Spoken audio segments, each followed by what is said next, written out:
근데 또 쓰다가 이 저울이 양쪽의 조화와 균형이 안 맞아서 한쪽으로 기울어지면은 쓰다가 고치다 안 되면은 결국 갖다 버리고 새로운 저울을 사서 쓰게 됩니다.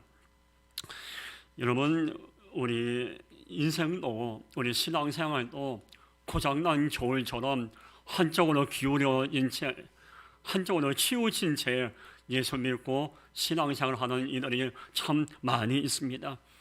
오늘 본문에도 기록되어 있지만은 이스라엘 민족은 고장난 저울과 같은 그런 병든 민족이었습니다. 하나님과 우상 사이에서 하나님을 버리고 우상에게 치우쳐서 우상에게 몸과 마음을 바치고 우상이 우리에게 생명을 주고 우상이 우리에게 기쁨을 줄 거라는 잘못된 생각에 빠져서 우상에 기울인 그런 고장난 저울과 같은 그런 잘못된 삶을 살고 있었습니다. 그런데 이런 이스라엘 민족처럼 우상에게 악한 세상에 치우치고 있는 이 이스라엘 민족의 모습이 어찌 보면은 저의 모습이고 우리의 모습일 수가 있습니다. 여러분, 우리는 하나님과 이 악한 세상을 살아가면서 여러분 잘 들으셔야 돼요. 이 세상이 필요 없고 이 세상에서 삶을 안 낸다, 그런 의미가 아니죠. 하나님을 경외하고 하나님을 섬기는 백성들은 절대로 이 악한 세상에 폐역과 죄악된 이 세상에 몸과 마음을 빼앗겨서는 안 되는 것입니다. 세상에 기울여서 죄를 범하고 부정적인 생각에 매여 살고 이런 병든 저울과 같은 인생이 아니라 조화와 균형 잡힌 이런 성숙한 모습이 우리에게 필요합니다. 그리스도인들은 하나님과 세상 사이에서 세상에 기울여진 인생이 아니라 하나님 중심의 삶을 살아야 합니다. 반면에 또 하나님을 섬기는 귀한 인생들은 이 방금 말씀을 했지만은 조화와 균형이 잡혀야 돼요. 하나님은 우리에게 맹목적인 신앙을 원하지 않습니다. 하나님을 섬기고 교회 열심히 나누고 다 좋아요. 근데 가정을 돌보지 않고 내 삶을 잘 관리하지 않고 오직 하나님께만 기울여서 맹목적인 신앙에만 키우셔서 가정을 돌보지 않고 내가 할 일을 포기하고 그냥 하루 종일 교회 나와서 사는 이 뭔가 맹목적인 신앙에 치우쳐 있는 이 신앙도 하나님은 원하지 않습니다. 정말 주인이 쓰기에 합당한 저울은 이 어떤 무게를 올려놔도 조화와 균형 잡혀 있는 그런 저울을 주인이 원하는 것처럼 하나님은 우리에게 두 가지를 원하십니다. 첫 번째, 우리가 세상에 치우친 이런 병든 모습이 아니고 하나님께 온전히 집중하는 삶을 원합니다.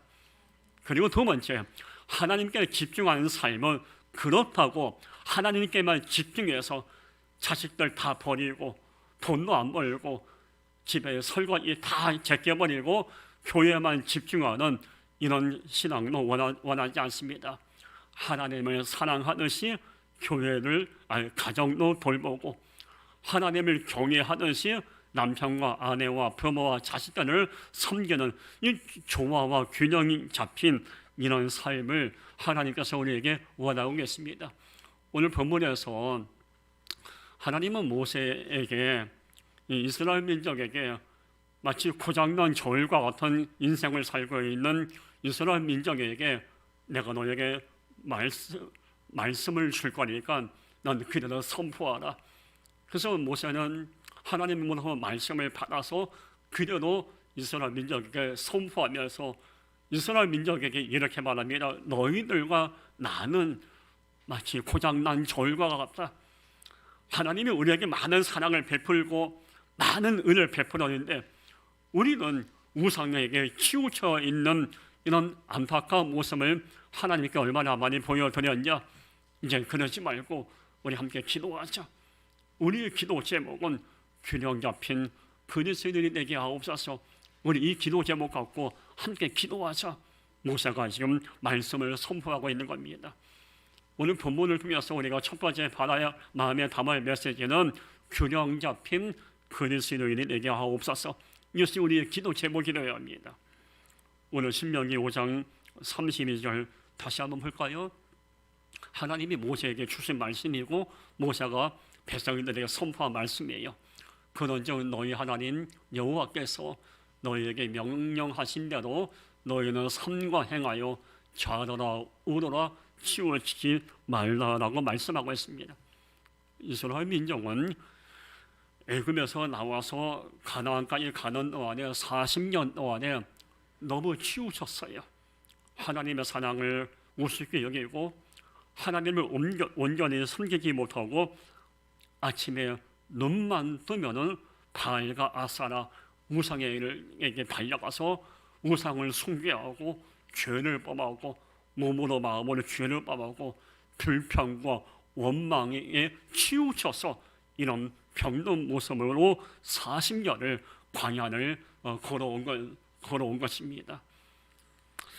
오늘 마치 죄악에 치우쳐 있는 이스라엘 민족의 모습을 보면서 우리는 지금의 내 모습을 한번 돌아봐야 합니다. 목사이시면은 세상에 치우쳐 있고 또 만약에 목사가 악한 세상의 마음을 빼앗기고 있다면 저는 고장난 저울과 같은 그런 목사인 것입니다. 오늘 우리의 모습을 한번 가만히 돌아볼까요?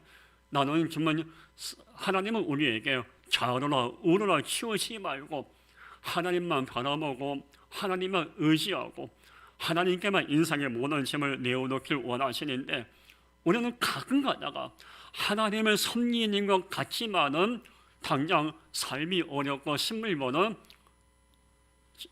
무당을 찾아간다거나 점을 본다거나 세상과 하나님 사이에서 양다리 거친 이런 어리석은 모습이 우리 안에 얼마나 많이 있는지 모릅니다. 예전에 제가 알고 있는 어느 한 집사님도 남편이 문제가 생기고 가정에 어려움이 다가오고 재정적인 어려움이 다가오니까 새벽 예배 열심히 나오셨어요. 그래도 여전히 문제가 풀리지 아니하니까 집사님이 몰래 동네에 있는 무당을 찾아가서 점을 본 적이 있었습니다. 신방을 가니까 뒤늦게 그걸 고백하면서 목사님 잘못했습니다 라고 말씀한 적이 계셨어요. 근데 이것이 그만큼 우리가 이렇게 연약한 존재예요. 정말 하나님을 섬기고 하나님을 의지하고 있지만은 당장 삶의 무게가 너무 무겁고 너무 마음의 평안이 깨지고 삶의 고통이 계속 반복되다 보면은 점쟁이를 찾아가면 어떨까? 사람을 찾아가면 어떨까? 그래서 한쪽으로 치우치는 안타까운 어리석음을 범하다가 간혹 하나 있지 않습니까? 열왕기상 18장 21절 말씀이 좀 길지만은 제가 읽어드리겠습니다. 너희가 어느 때까지 둘 사이에서 머뭇머뭇하려느냐? 여호와가 만일 하나님이면 그를 따르고 바알이 만일 하나님이면 그를 따를지라 하니 백성이 말 한마디도 대답하지 아니하는지라. 성경에 보니까 오늘 이스라엘 민족은 하나님과 바알 사이에서 머뭇거립니다. 하나님을 버리자니 저주받을 것 같고 우상을 섬기자니 우상을 포기하자니 뭔가 아쉬움이 있고, 그러니까 하나님과 이 우상 사이에서 이스라엘 민족이 고민에 빠진 겁니다. 사실 이런 고민해서는 안 되는 거거든요. 머뭇거려요. 쉽게 얘기하면 하나님과 우상 사이에 양다리를 거친 거예요. 어떨 때는 하나님 앞에 나와서 눈물로 기도하다가 여전히 삶이 해결되지 않고 하나님이 원하는 대로 내가 응답을 주지 아니하면은 그냥 바알과 아사라 우상에게 달려가서 제문을 바치면서 이 문제 해결하려고 막 몸부림치는 이런 양다리 거친, 그러면서 아주 노골적으로 하나님을 제껴버리고 이 우상에게 마음을 주면서 나도 모르게 우상에게 마음을 빼앗기면서 치우친 무너져가는 이런 안타까운 모습이 바로 이스라엘 민족의 모습이었는데, 이 모습이 바로 오늘 계속 반복하지만은 우리들의 모습, 바로 나의 모습인 것입니다. 근데 이스라엘 민족이 왜 하나님과 우상향해서 머뭇거리고 왜 이렇게 양다리 거치고 고장난 졸과 같은 그런 인생을 살았을까요? 이유는 한 가지예요. 이스라엘 민족은 하나님을 저울과 같은 그런 존재로 본 거예요. 여러분, 우리 하나님은 저울질 대상이 아니에요. 하나님은 섬김과 경배의 대상이 저울질 대상이 아니에요. 근데 우리는 가끔가다 이스라엘 민족처럼 하나님을 저울할 때가 있어요. 하나님이 문제 해결해 줄까? 하나님이 나와 함께 하실까? 하나님이 내 인생 가운데 찾아온 삶의 문제를 반드시 풀어주실까? 감히 하나님을 우리가 저울에다가 물건을 올려놓고 저울질하는 것처럼 우리가 감히 하나님을 저울할 때가 많아요. 이건 어리석은 일이죠. 다시 말씀을 했지만 하나님은 저울질 대상이 아니에요. 온전히 경배와 섬김의 대상이지, 하나님과 우상을 사이에서 하나님이 복줄까 우상이 내게 복줄까, 이 저울질하는 이 안타까운 모습을 우리가 내려놓아야 한다는 얘기예요. 근데 오늘 열왕기상 18장 21절에 보면 감사한 게 마지막에 뭐라고 기록되어 있죠? 백성이 한마디 대답하지 아니하는지라. 너희가 어찌 하나님과 우상향해 머뭇머뭇거리라고 엘리야가 강하게 선포하니까 그나마 이스라엘 민족은 양심의 가책을 느낀 거예요. 그럼 한마디 말을 할 수 없는 거예요. 너무 하나님 앞에 죄송하니까. 하나님이 그렇게 많은 은을 베풀었는데, 하나님이 그렇게 많은 축복을 베풀었는데 당장 심물거렸다고 우상에게 마음을 빼앗긴 자신들의 모습을 보면서 하나님 앞에 죄송했던 거예요. 양심의 가책을 느끼니까 말을 못한 거, 한마디 대답도 하지 아니하는지라. 그나마 이스라엘 민족은 양심의 가책이라 느꼈죠. 근데 간혹 가다가 이스라엘 민족처럼 양심의 가책을 못 느끼며 신앙에 양심이 메말라서 하나님 앞에 죄를 범하고 하나님의 마음을 아프게 하면서도 눈꽃만큼 양심의 가책을 못 느끼는 이런 어리석은 일들도 많이 있습니다. 주의를 범해놓고도 전도 사역을 가벼이 여기고도 사랑과 나눔과 베품의 사역을 가볍게 여겨놓고도 양심의 가책을 못 느끼는 안타까운 일들이 얼마나 많이 있습니까? 여기는 저와 여러분 우리 모두가 우리가 잘나고 우리가 능력이 많아서 이 자리까지 온 게 아니에요. 하나님의 은혜예요. 하나님의 은혜와 하나님의 도우심이 계셨기 때문에 이 자리까지 오게 된 건데, 우리는 양심이 메말라서 하나님이 나를 도와주신 걸 아예 잊어버리고 내가 힘들고 내가 어려울 때 나를 얻어맞으시고 나를 인도하시는 하나님의 사랑을 무시해버리고 등을 돌려버리고 하나님의 사랑을 거부하면서도 이것이 얼마나 큰 죄임을 모르고 양심에 메말라서 여전히 잘못된 이 악한 세상에 뭔가 마음을 빼앗기는 일들이 얼마나 많이 있습니까? 지금 우리의 신앙의 양심은 어떻습니까? 오늘 여호수아 24장 14절 보면요, 그러므로 이제는 여호와를 경외하며 온전함과 진실함으로 그를 섬기라. 너희의 조상들의 강저쪽과 애굽의 섬기는 신변을 치워버리고 여호와만 섬기라. 성경은 말씀합니다. 너와 하나님 사이에 가운데 걸림돌이 있는 거 다 치워버리라. 이스라엘 민족에 있어서 하나님과 이스라엘 민족 사이에 장애물은 바로 우상이었어요. 여호수아는 이스라엘 민족에게 분명히 말합니다. 우리 사이에 있는 우상을 치워버리지 아니하면 하나님이 얼마나 마음이 아프겠냐. 그 전에 모세 시대에 하나님이 40년 동안 우리를 이렇게 광야를 인도해 주셨고 모세가 죽고 난 다음에 여호수아와 내가 이스라엘의 지도자가 돼서 너희들과 함께 하나님의 은혜로 요단강을 건너서 가나안에 들어가게 될 건데, 여전히 너희들은 하나님과 너희들 사이에 우상이 있는데 그 하나님보다 우상에 더 마음을 빼앗기지 않냐. 그 우상 다 치워버리고 정결한 마음으로, 깨끗한 마음으로 우리 요단강 건너서 가나안에 들어가서, 이제 그 얘기예요. 여러분, 우리 여호수아 24년 14년에 애굽에서 섬기는 신들을 치워버리고, 그러면 이 말씀을 우리에게 적용해 볼 때, 여기는 최모사가 치워버릴 게 뭘까요? 여러분이 치워버릴 것도 있어요. 어느 누구나 우리 과감하게 단호하게 결단을 내리고 치워버려야 할 눈에 보이지 않는 우상들이 다 있습니다. 하나님의 마음으로 가득 차 있어야 되고 하나님의 말씀으로 가득 차 있어야 하는데, 예수님의 마음, 예수님의 가르침으로 내 마음이 가득 차 있어야 하는데, 내 마음에 예를 들면 불평과 원망과 열등감, 게을름, 불신, 이것이 내 마음에 가득 차 있다면 그거 다 치워버려야 돼요.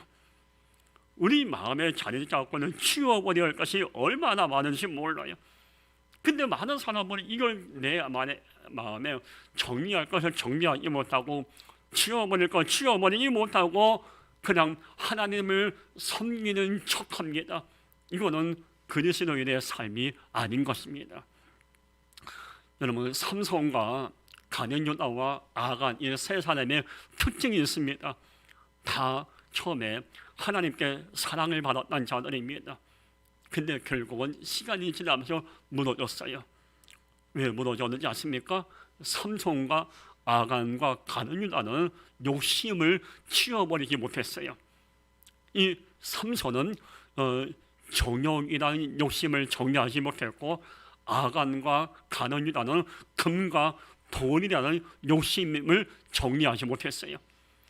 이 아간과 삼손과 가룟유다가 자기 마음에 자리를 잡고는 이 죄를, 욕심이란 죄를 치워버리고 정리했다면은 그들은 무너지지 않았을 것입니다. 여러분, 우리의 모습을 한번 가만히 돌아보십시다. 우리가 정말 하나님의 사람이고 예수의 피로 구원받은 사람이라고 한다면은 내 마음에 정말 조금이라면 죄의 습성이 있다면 그 과감하게 치워버리고 정리할 수 있어야 돼요. 느헤미야 9장 2절 말씀에 모든 이방 사람들과 절규하고 서서 자기의 죄와 초사한단의 허물을 자복하고, 느헤미야도 이스라엘 민족에게 선포합니다. 너희들 이방 사람들과 절규하라. 여러분, 이 말씀 잘 들어야 돼요. 이방 사람들과 절규하라고 해서 사람들 만나지 말고 사람과 대인관계 절규 끊어라는 그런 의미가 아니에요. 느헤미야가 말한 이방 사람들은 하나님을 무시하고 우상에게 뭔가 마음을 빼앗긴 악인들을 예표합니다. 우상 숭배자를 예표합니다. 이 이방 사람들. 그 많은 사람은 이 말씀 가지고 어떻게 교회에서 대인관계를 절규하라고 가르치냐고 말하는데, 말씀을 잘 들으셔야 돼요. 이 이방 사람은 우상 숭배자를 말하는 거예요. 하나님은 느헤미야의 입을 통해서 이스라엘 민족에게 분명히 말씀합니다. 우상 숭배자들과 절규하라. 끊으란 얘기. 끊을 건 끊고 정리할 걸 정리하고 나 여호와 하나님 앞에 올바로 서란 얘기예요. 그러니 이 말씀을 우리 모두가 마음에 담아야 돼요. 우리는 고장난 절 같은 삶을 정리하기 위해서는 절규할 것이라면 절규하고 치워버릴 것이라면 치워버릴 수 있어야 돼요. 끊은 건 끊지 못한다면, 정리할 건 정리하지 못한다면 내 인생은 무너질 수밖에 없는 거예요. 알코올 중독자들이 왜 무너집니까? 술을 끊고 절교하려는 결단력이 없기 때문에 알코올 중독자들이 무너지는 거예요. 왜 많은 이들이 이 마약을 가까이 하다가 왜 연예인들이 무너집니까? 마약이 나쁜 건 알면서도 끊고 절교하지 못하니까 마약에 지배받고 결국은 무너지는 거예요. 강원도 가면은 카지노가 있죠. 왜 많은 사람들이 강원도 가천에 가서 도박을 합니까? 땅을 팔고 집을 팔고 집에 아내 몰래 자가용을 받아서 돈을 만들어서 도박장에 가서 왜 도박을 합니까? 절개하지 못하기 때문에요. 지금은 육신적인 것들, 도박이 됐든 뭐가 됐든 그러면 달콤하고 육신적인 기쁨이 있겠죠. 근데 그거는 절교하고 끊지 못하고 거기에 계속 매이다 보면은 나와 하나님과의 관계가 끊어지고 내 영은 무너져 버리고 내 삶을 피폐하고 결국은 가정까지 무너지는 거예요. 여러분, 운전을 하다 보면은 요즘은 내비게이션이 있지만은 예전에 내비게이션이 없을 때는 운전하다가 길을 잘못 갈 때가 있어요. 그러면 정상적인 운전소라면은 내가 길을 잘못 들었네. 그럼 어떻게 잠깐 멈춰서 핸들을 바꿔서 내가 원하는, 내가 가고자 하는 목적지로 핸들을 방향을 바꿔요. 근데 운전하다가 잘못된 길을 알면서도 그 길을 계속 간다는 거, 이거 얼마나 어리석은 일이에요. 예를 들면 운전하고 하다가 낭떠러지가 있어요. 딱 보면 저 낭떠러지가 있으니까 계속 가면 죽을 수가 있으니까 핸들을 돌리죠. 근데 앞에 낭떠러지가 있는 걸 알면서도 계속 핸들을 잡고 차를 주행하면 계속 떨어져 죽는 거예요. 우리 잠깐 멈춰야 해요. 잠깐 멈춰서 내 인생의 핸들을 하나님께 맡기고 지금 내가 제대로 달려왔는가? 지금 내가 가고자 하는 삶의 방향이 올바른가? 내가 조화와 균형 잡힌 신앙생활을 살고 있는가? 내 모습을 돌아봐야 돼요. 내가 절개할 걸 절개하면서 단호하게 하나님 앞에 얼마나 살고 있는가? 나의 모습을 아마 가만히 돌아봐야 돼요. 그래서 내가 나를 볼 때 하나님 앞에 부끄러운 삶을 살고 있다면 핸들을 돌려서 방향을 바꾸듯이 잘못된 삶의 방향에서 하나님이 원하는 삶의 방향으로 바꿔야 돼요. 지금 우리의 모습을 돌아볼까요? 우리는 참 많은 생각과 많은 계획을 품고 있습니다. 지금 나의 생각과 나의 계획들이 하나님 오시고 아람마 생각이고 아람마 계획입니까? 만약에 그렇지 않다면 잘못된 생각 절교할 수 있어야 되고 잘못된 삶의 계획을 절교 끊을 수 있어야 돼요. 그래서 단 하루를 살아도 하나님이 보실 때에 아름다운 삶을 살려고 우리는 몸부림칠 수가 있어야 되는 것입니다. 그까지 그 10,000원, 20,000원 때문에 물론 돈을 무시하는 건 아니에요. 그 10,000원, 20,000원 때문에 양심을 팔면서 사람들 마음에 아픔과 고통을 주는 이런 어리석은 일들이 참 많습니다.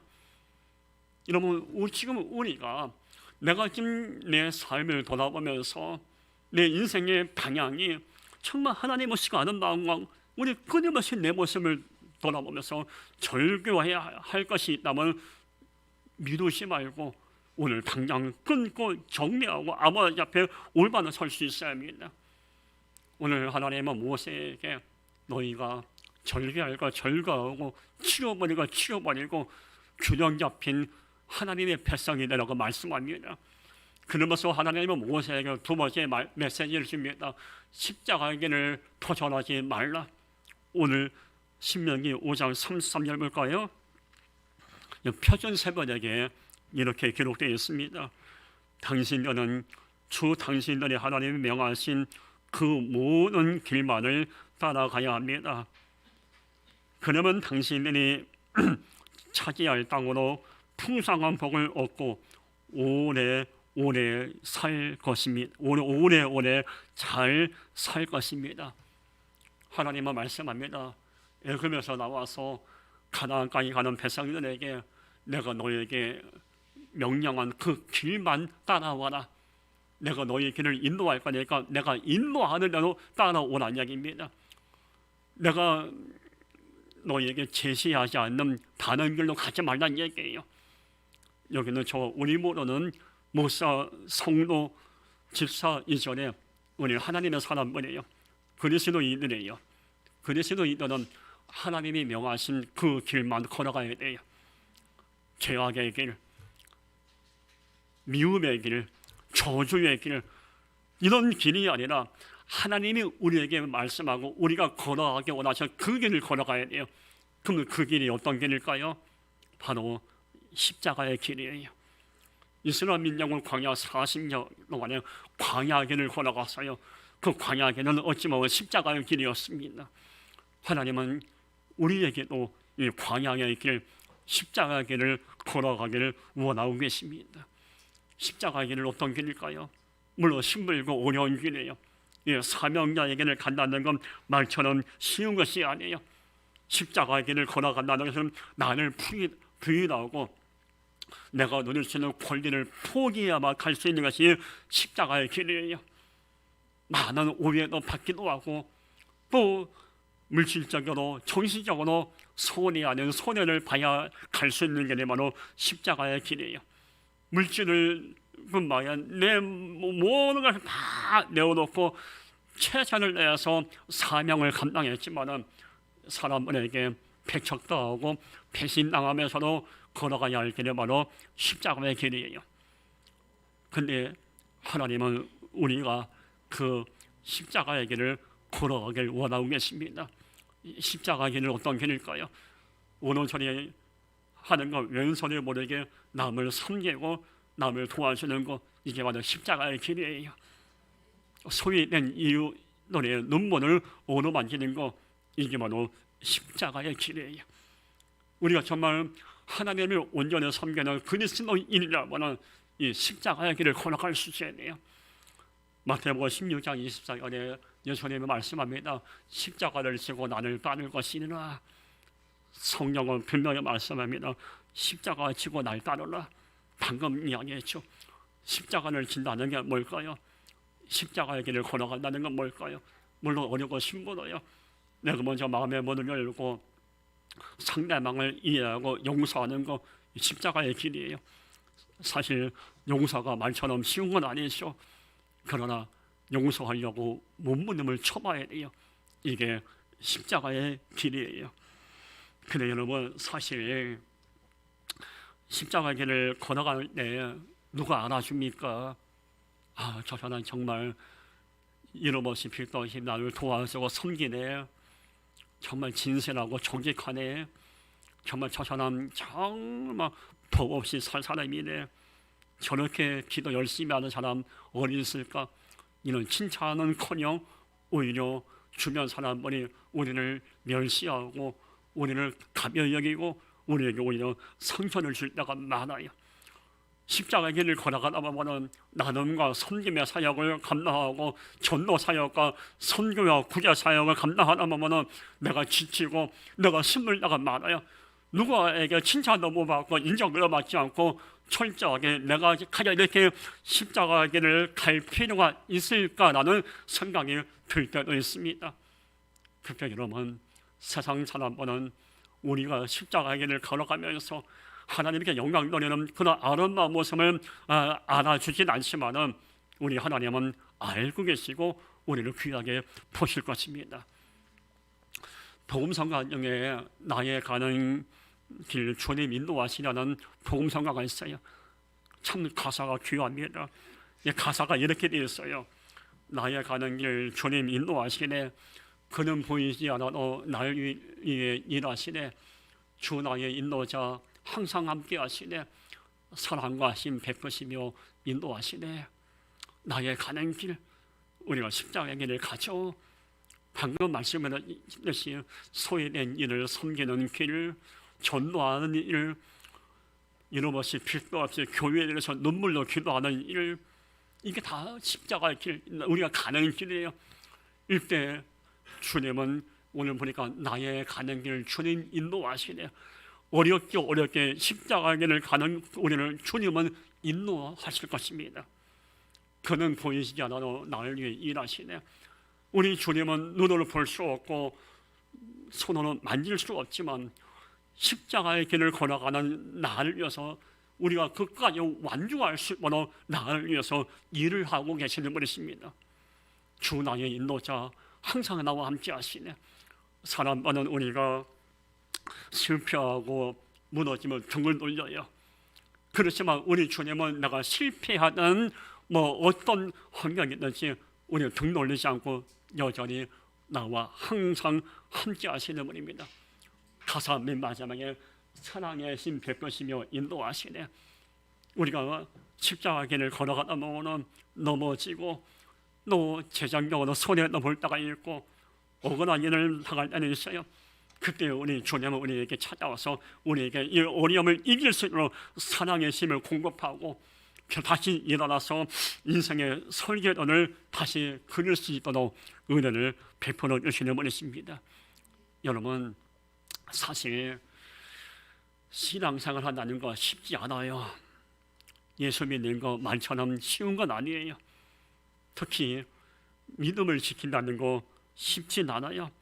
그러나 쉽진 않지만 우리가 진정 그리스도 일이기 때문에 이 외로움의 길, 이 십자가의 길, 이 사명자의 길을 걸어간다면 우리 주님은 여전히 내 곁에서 그래 잘하고 있다. 내가 너와 함께하고 있지 않니? 내가 너를 도울게. 내가 너를 앞에서 뒤에서 너를 밀어줄게. 우리 주님은 이렇게 우리에게 다가와서 우리에게 말씀을 주실 것입니다. 이번 시에 제가 성경을 읽다가 이사야 43장 19절을 읽고 얼마나 은혜가 됐는지 몰라요. 이사야 43장 19절 보면은 내가 새 일을 행하리니 이제 나타날 것이라 너희가 그것을 알지 못하겠느냐. 반드시 내가 광야의 길을 사막에 강을 내리. 우리 하나님 어떤 분이시 아십니까? 하나님이 예비하시고 광야의 길을 이스라엘 민족이 걸어가길 원했어요. 십자가의 길을 걸어가길 원하시는 분이에요. 근데 이 광야의 길은 십자가의 길은 쉽진 않아요. 쉽지 않고 제가 계속 말씀을 했지만 넘어지기도 하고 쓰러지기도 하고 많은 어려움이 있어요. 근데 하나님은 그 광야의 길을 십자가의 길을 걸어가는 우리를 외면하지 않고 분명히 말씀합니다. 내가 광야의 길을 사막의 강을 내리 광야 길을 가는 너에게 새로운 길을 내주겠다는 얘기예요. 이게 하나님의 은혜인 것입니다. 제가 여러분한테 한번 말씀드린 적이 있죠. 저는 신학교 다닐 때 신학을 포기하고 목사가 안 되려고 두 번 포기하려고 마음을 먹은 적이 있었습니다. 그때마다 하나님께서 제 마음을 원망하여 주셔서 저를 다시 신학교를 졸업하고 이 목사가 되게 하셨는데, 저도 신학교 다닐 때 이 십자가의 길을 벗어나고 싶었어요. 나 말고 목사 될 사람 많은데 나까지 목사가 될 필요가 있을까? 이 목회의 길을 벗어나고 싶었어요. 근데 하나님이 저를 붙잡아 주셔서 십자가의 길을 벗어나지 않고 지금까지 오게 하셨습니다. 왜 그런지 아십니까? 제가 능력이 많고 잘나서가 아니에요. 광야길을 걸어가는 저에게 그때마다 길을 내주셨기 때문에 오늘 이 자리까지 오게 된 거예요. 오늘 간혹 가다가 예수 믿는 게 너무 힘들고 너무 버거워서 삶이 무게가 너무 무거워서 십자가 길을 벗어나고 싶을 때가 간혹 가다 있어요. 잘못된 생각 아니에요. 어느 누구나 우리 연약한 존재이기 때문에 십자가의 길을 벗어나서 이왕이면 편하게 예수 믿고 이왕이면 어려움 없이 그냥 말 그대로 편안하게 예수 믿고 싶은 그런 마음이 우리에게 있어요. 근데 여러분, 중요한 것은 비록 힘들고 어렵고 고통스럽지만 우리가 십자가의 길을 벗어나지 않고 끝까지 십자가의 길을 걸어간다면 지금은 광야 같은 길이지만 반드시 하나님은 이사야 43장 19절 말씀처럼 새로운 길을 열어주시고 살 길을 열어주실 거예요. 어떤 자에게? 십자가의 길을 벗어나지 않는 자들에게 이런 은혜가 임하게 되는 겁니다. 지금 우리에게 필요한 게 뭔지 아십니까? 치우침 없이 균형 잡힌 그리스도인이 되기 위해서 우리는 몸부림치는 거, 지금 우리 이게 필요한 겁니다. 어떻게 하면 건강이 회복될까? 어떻게 하면 돈을 많이 벌까? 어떻게 하면 좋은 음식을 많이 먹을까? 이것이 우리의 관심이, 우리의 기도 제목이 아니라 어떻게 하면 내가 치우침 없이 균형 잡힌 그리스도인의 삶을 살아갈까? 이게 우리 기도 제목이 되어야 돼요. 오피감은 십자가를 벗어나지 않고 하나님께 영광 돌리고 어렵고 힘든 이들에게 희망과 그들의 마음을 어루만지는 삶을 살아갈까? 이것이 우리의 기도 제목이고 우리의 관심이 돼요. 균형 잡힌 그리스도인이 되기 위해서 우리가 몸부림쳐야 돼요. 예수님의 바리새인과 사두개인을 왜 책망했는지 아십니까? 그들은 하나님의 사랑은 알고 있었어요. 사랑을 선포했어요. 그러나 바리새인 사두개인은 사랑을 삶 속에서 행함으로 옮기진 않았어요. 소외되고 어려운 자를 품어주진 않았어요. 그들은 균형 잡히지 못한 마치 고장난 졸과 같은 인생을 살았던 자들이 바로 바리새인 사두개인이었어요. 균형이 깨진 거예요. 이분은 하나님의 사랑을 이야기했지만 삶 속에는 소외된 자를 무시했던 이런 이중적인 고장난 졸 같은 삶을 살아가는 바리새인들에게 예수님은 너희 균형 잡힌 하나님의 백성이라고 선포한 거예요. 여러분, 오늘 우리가 마지막에 담을 메시지가 있습니다. 그건 바로 그리스도인은 균형 잡힌 삶을 살면서 이웃들에게 다름을 보여줄 수 있어야 합니다. 이게 우리가 오늘 설교 마지막에 마음에 담을 메시지인 것입니다. 성령 충만, 은혜 충만, 건강 충만, 이것이 우리의 1순위가 아니라 정말 치우치면서 균형 잡힌 삶을 살아가는 내 모습을 사람들에게 삶을 통해 증명해 보일 수 있어야 돼요. 이게 그리스도인의 삶이다. 이게 하나님의 사람이라는 것을 우리 균형 잡힌 나의 삶을 통해서 증명해 보일 수 있어야 돼요. 이게 하나님 보실 때 아름다운 삶인 것입니다. 기도하겠습니다. 거룩하신 하나님,